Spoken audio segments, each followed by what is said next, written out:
Hi guys, and welcome to episode 8 of Flaneur Talks. We'll be your hosts today, so it's Amber, Azaria and Melina.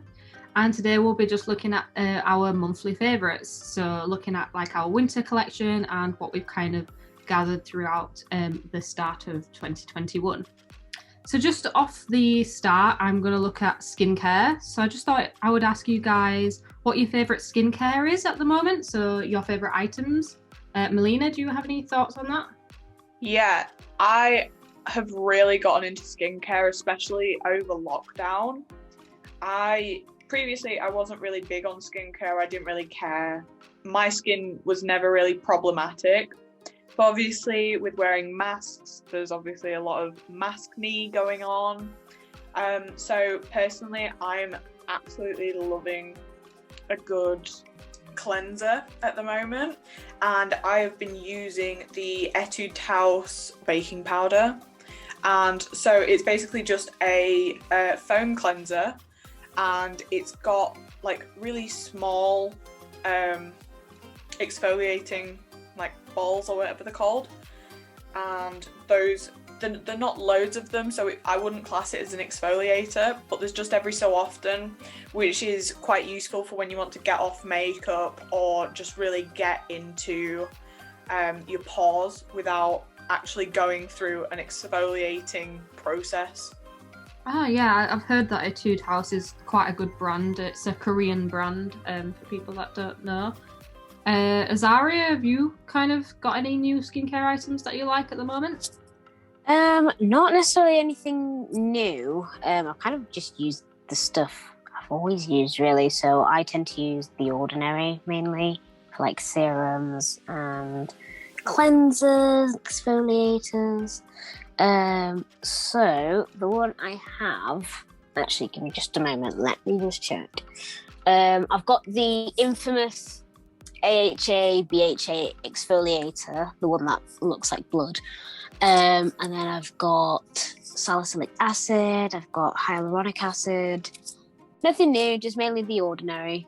I really wanted the salicylic acid one because I have, what's it called? Keratosis pilaris. I think it's called like chicken skin or something on my arms. And apparently salicylic acid can really help with that. And I think The Ordinary has a really strong salicylic acid. I don't know what it classes as, if it's a toner or a cleanser or what, but yeah, I that's one that's on my list, but I can never get it when it's in stock. Yeah, a lot of stuff just seems to not be in stock with The Ordinary. They tend to sell out pretty quickly, I think. That's kind of true. With me, myself, I'm an Etude House person, always have been, so I've always used the Moistful Collagen collection.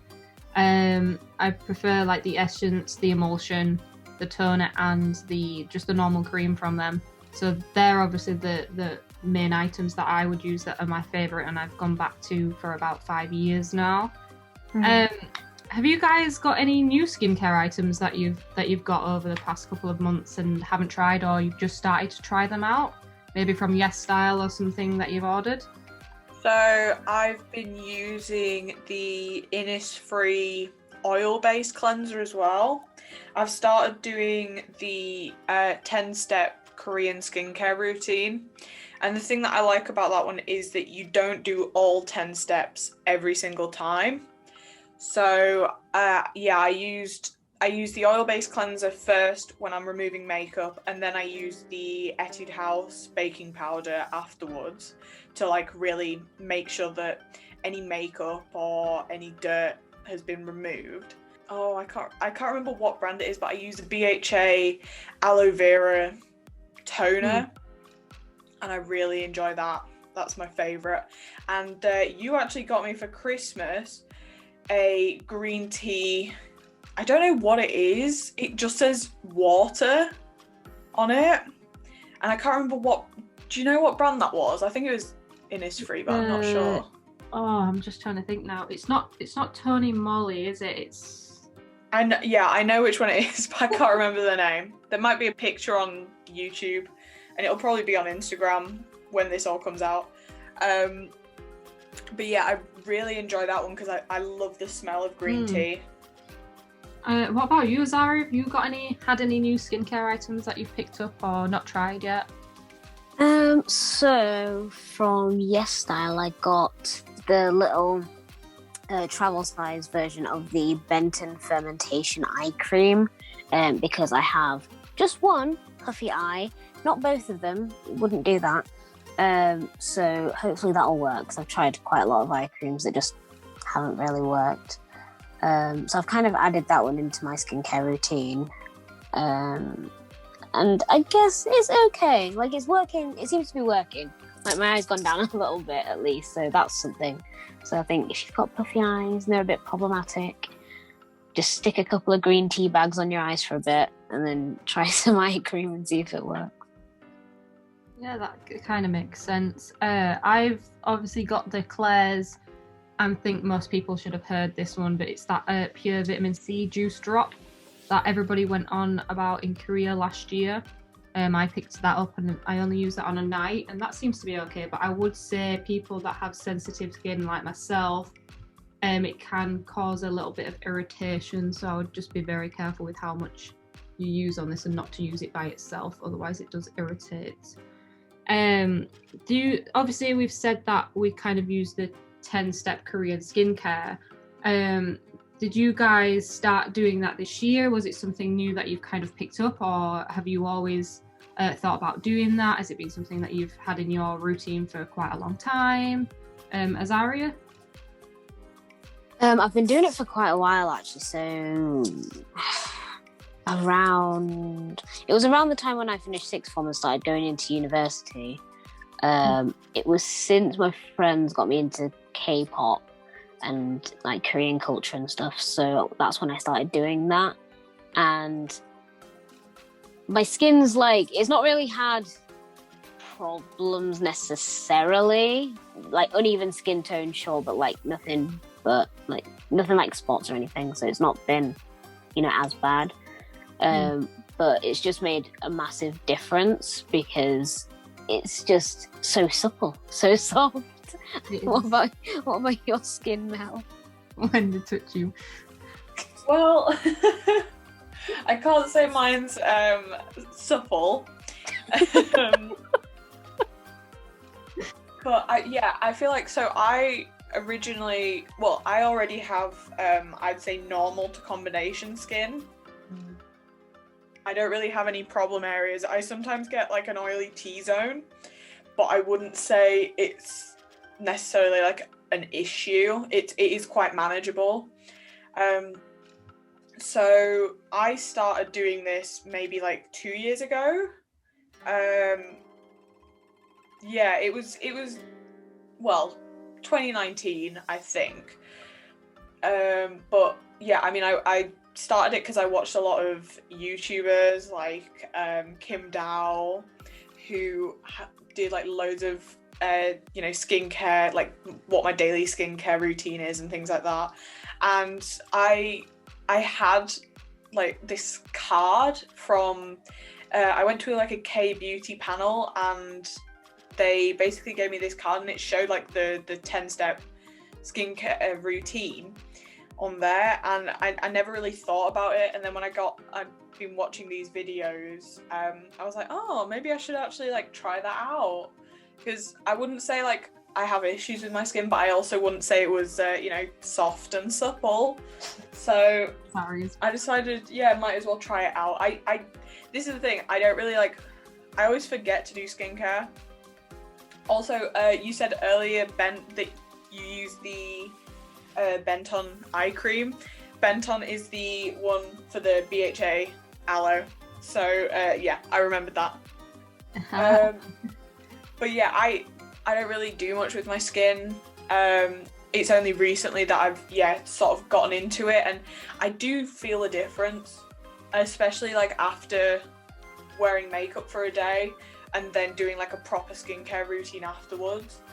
And I like to use a really thick moisturizer. I use the Carolina Herrera moisturizer. It's super thick. It's so weird. It's not like what you would think of for a moisturizer. the formula. So I use that on a night now, definitely. And I love face masks. I always loved face masks. So it's just, I've just been like incorporating these things on a more weekly basis rather than just doing it every so often, I think. What about you, Amber? Me, obviously, I started doing 10-step skin care when Dakota Rose did YouTube. Obviously, that's a very long time ago now. I think 2008, I'd say 2008. Back then, wow, very long time ago. But obviously 10 Steps Korean skincare did have a massive fad at one point as well, so it was part of the trends for beauty at a certain point. I think that was towards 2015, if I can remember, roughly when we started to go to university and things like that as well. So it's always been around, but obviously it's only just come up in, I would say, Western era, as it were. So we've kind of covered like the skincare kind of items and things. So I'm kind of going to move towards like the makeup area now. So I'm going to ask you guys, like, what is your favorite makeup items at the moment that you're currently using, Melina?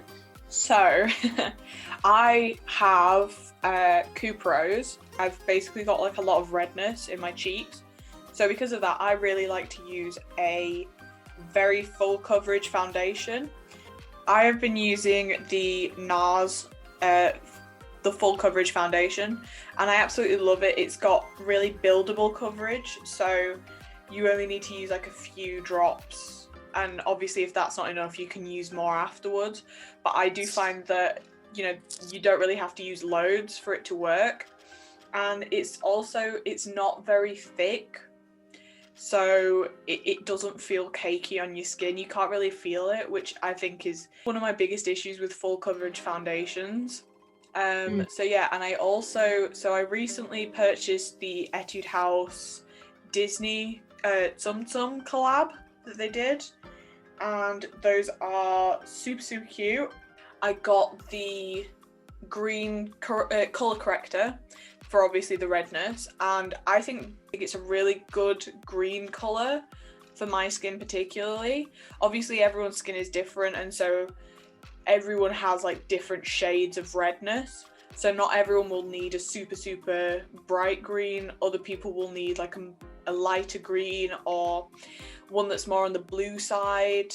So I think for me, going more towards like the yellow side, because I have warm to olive skin tone, so for me going more towards like the yellower side is better to even out my skin tone. So I've really liked that. The foundation is quite nice as well.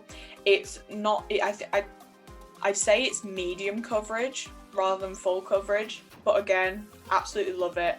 And I got the blush as well, and that one is again really cute. I love the little puff that it comes with. I really like Revolution as a brand.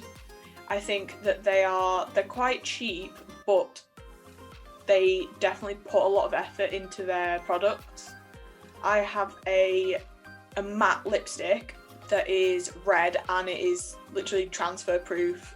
It's amazing, and I can't remember. I think it's like only £8 at the most. So yeah, that's my stuff at the moment.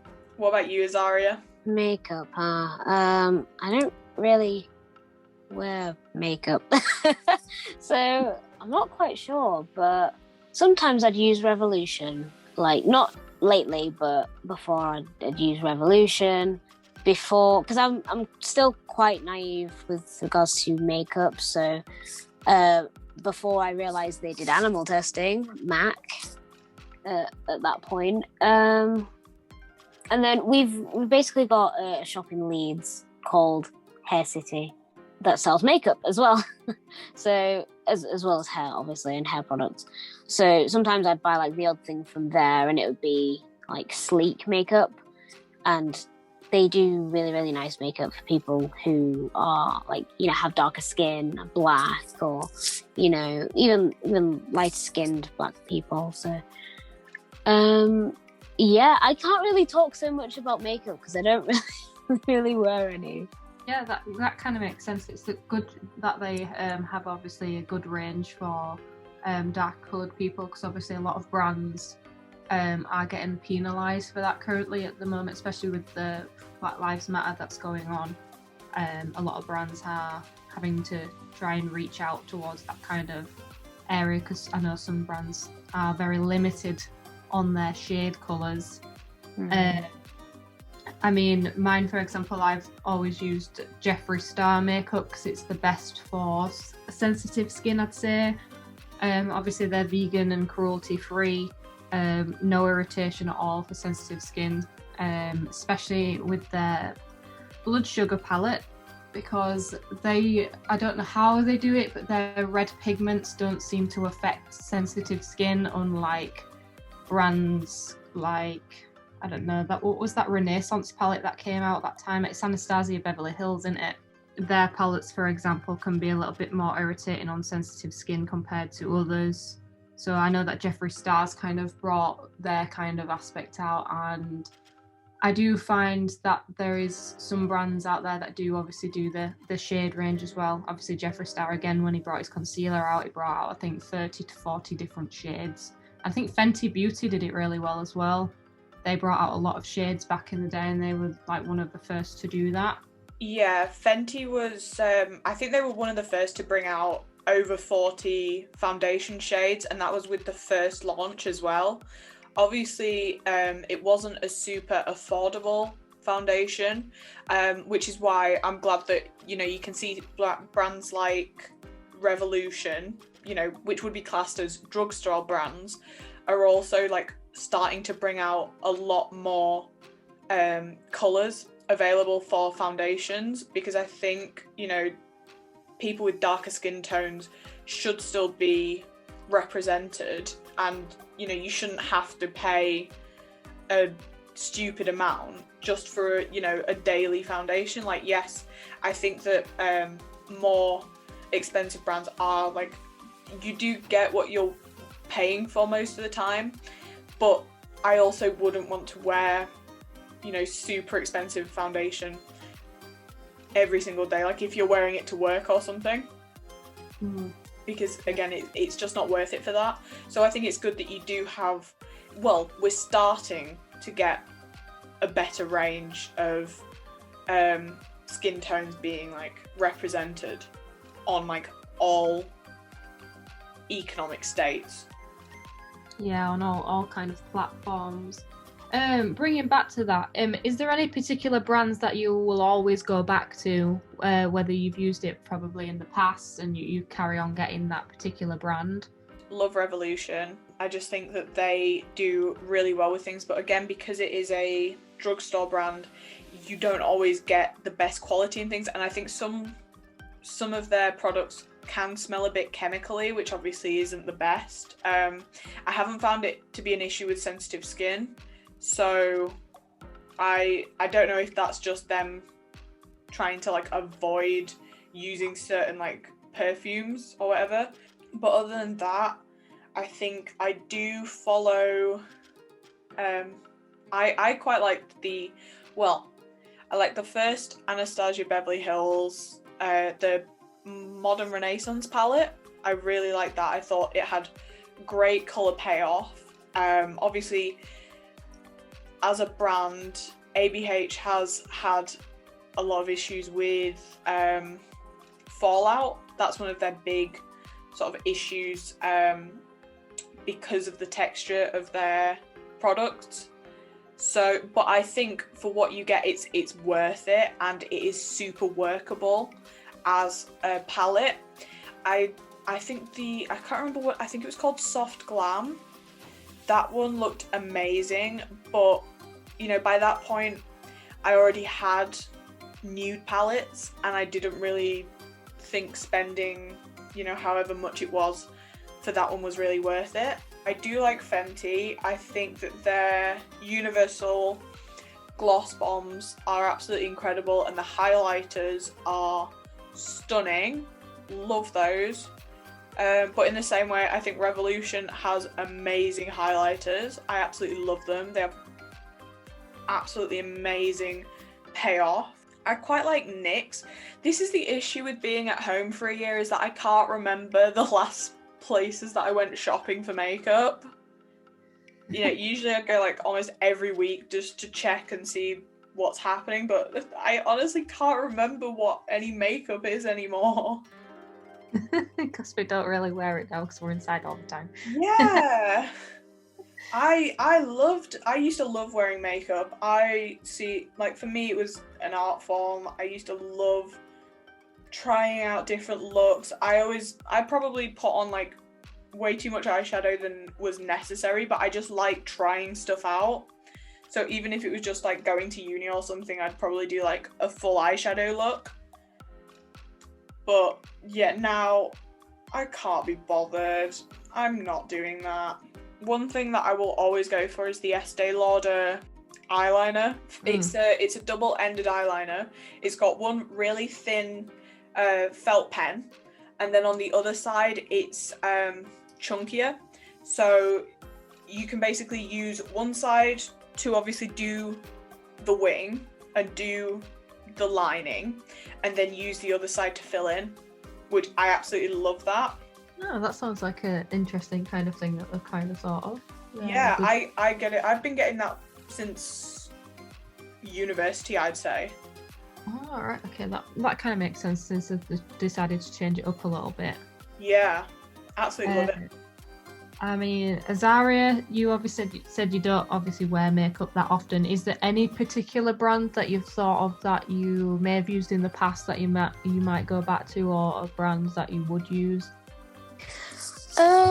So like when we didn't really have COVID, when COVID wasn't really a thing, and I could be bothered to put on makeup, my sister got me some Fenty foundation, which I am actually in love with, because I've been through so many different foundations in the past, and when they've oxidized, it's like it's gone orange or it's gone ashy or gross. So I think Fenty's like the only one that I've used that hasn't done that. Plus the lipstick is absolutely amazing. Like, it goes on really, really well.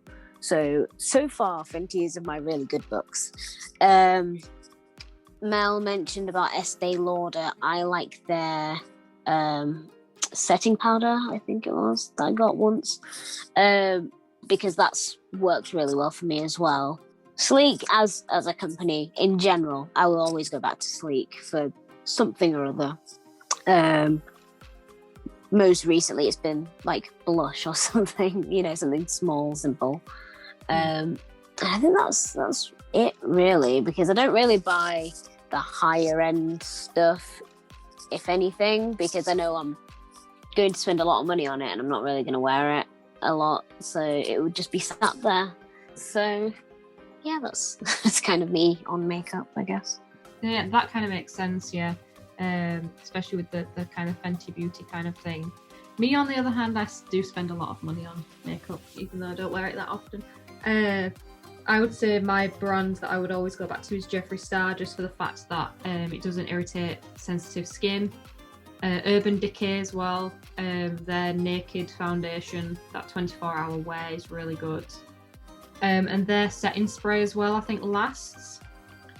On the false eyelash note, I've always gone back to Dolly Wink, which is a Japanese brand. I find that their eyelashes are the best for having thinner bands and actually being wearable all the time as well. So that's kind of my aspect on those things.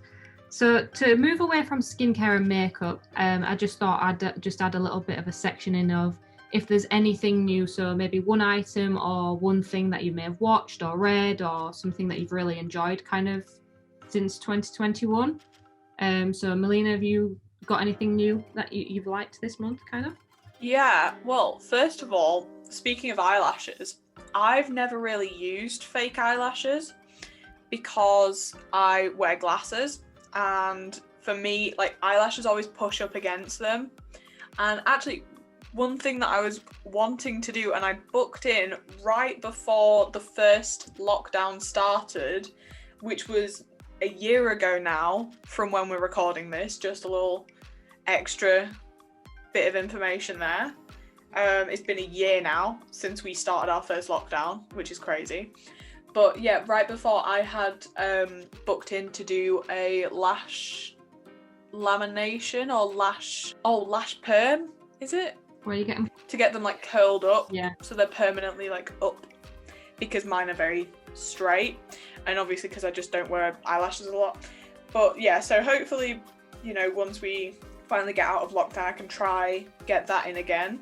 I've actually been like trying to wear, or like trying to learn how to put on fake eyelashes as well, just in case.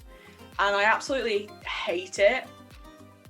But at the same time, they do look amazing and I can't fault it. They look incredible. But yeah, other than that, I have been watching a new anime that started in January, but I only got into it in February. So that's why it's for this sort of like monthly section. I started watching Skate the Infinity, which is, as you can probably guess, is about skateboarding. It's basically just boys skateboarding. It's slice of life, I think. The villain is questionable at best, and there's a lot of internet discourse going on about him. But I absolutely love the storyline, the way that they're doing it. And the animation style is so fluid that I think it really works with things like skateboarding, because obviously you need that sort of fluid motion. And yeah, I would recommend anybody, well, I'd say anybody who wants to have a good laugh to watch it, but also the last couple of episodes have been, you know, it's been getting a little emotional. So I can't wait for the next episode to come out, and I'm really hoping that everything goes back on track and I'm not going to be crying by the end of this, because I can't do that. Hopefully not. Zara, have you got anything that, any new things, items or anything? Yeah, I mean, I guess cosmetic and skincare wise, Pixie are coming out with some new beauty masks. So they're coming out with a vitamin C mask, in quotation marks, a milky remedy mask, and a rose remedy mask. So they sound kind of interesting because they're described as toning jellies. And I bloody love jelly. Unfortunately, I can't eat this one. Is it right? I don't know why, but the word jelly in skincare makes me immediately want to buy it. Does it remind you of food? Possibly. I don't know why, but the idea of like jelly texture on my skin is like, yes, I need that. I just want to eat it. That's all. What else is there? I think one thing as well, I kind of like Benefit as well. So they're coming out, if they haven't already come out with it, I don't know. I need to double check that. But the brow microfilling pen.